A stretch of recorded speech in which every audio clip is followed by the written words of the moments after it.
gumawa ng habits na hindi bumibigo. The Stoic Foundation of a Strong Life. Karamihan ng tao hindi talo sa kakayahan, talo sila sa kawalan ng sistema. Hindi ka mahina, hindi ka kulang sa talino, hindi ka tamad sa totoong kahulugan. Ang problema, umaasa ka sa motivation, hindi sa habits. At ang motivation ay emosyon. Dumarating, umaalis. Parang panahon. Pero ang Stoicism ay hindi nakabase sa emosyon. Ito ay nakabase sa disiplina at prinsipyo. Sabi ni Marcus Aurelius, waste no more time arguing what a good man should be. Be one. Hindi niya sinabing feel like one. Hindi niya sinabing wait until motivated. Ang sabi niya, be one. Ano ang habits na hindi bumibigo? Ang habits na hindi bumibigo ay hindi umaasa sa mood mo, hindi nangangailangan ng inspiration, hindi kailangang bongga. Kayang gawin kahit pagod ka, kahit tahimik, kahit walang nakakaalam. Halimbawa, 10 minutes reading araw-araw, 5 push-ups kahit ayaw mo, isang journal entry kahit walang gana, isang task na tinatapos bago mag-scroll. Maliit, simple, pero consistent. Sa Stoic mindset, ang maliit na ginagawa araw-araw ay mas makapangyarihan kaysa malaking plano na hindi nasisimulan. Bakit lagi kang bumabalik sa simula? Ito ang brutal na katotohanan. Hindi ka bumabagsak dahil mahirap ang goal mo. Bumabagsak ka dahil wala kang fallback system. Kapag mahina ka, kapag motivated ka, ang galing mo. Kapag pagod ka, nawawala ka.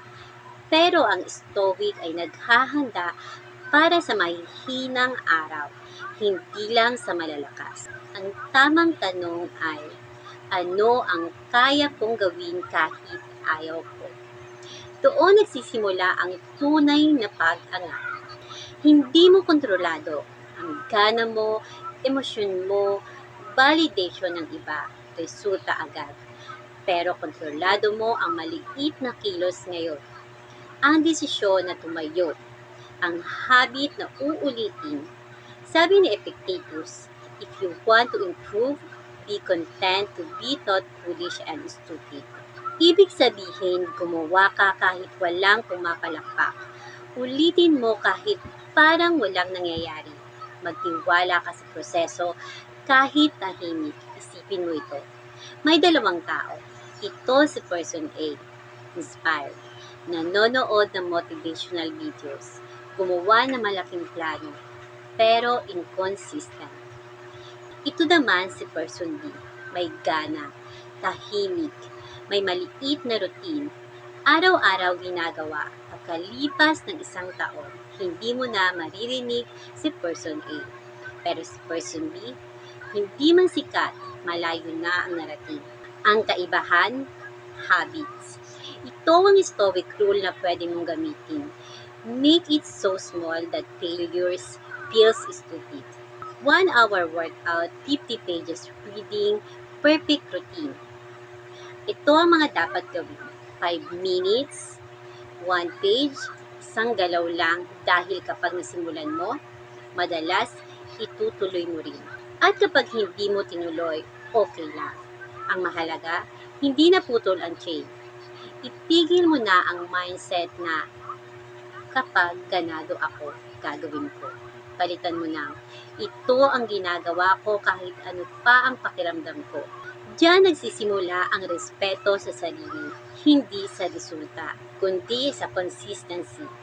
Hindi ka babaguhin ng isang araw na lakas. Babaguhin ka ng 1,000 araw ng disiplina. Ngayong araw, huwag mong tanungin, ano malaking goal ko? Tanungin mo ang sarili mo. Ano ang maliit na habit na kaya kong ulitin araw-araw kahit ayaw ko? Simulan mo doon. Tahimik, walang announcement, walang palakpak. Ito ang foundation. Kung wala ito, babagsak lahat ng susunod. Dahil bago ka umangat sa mundo, kailangan mo munang maging consistent sa sarili mo.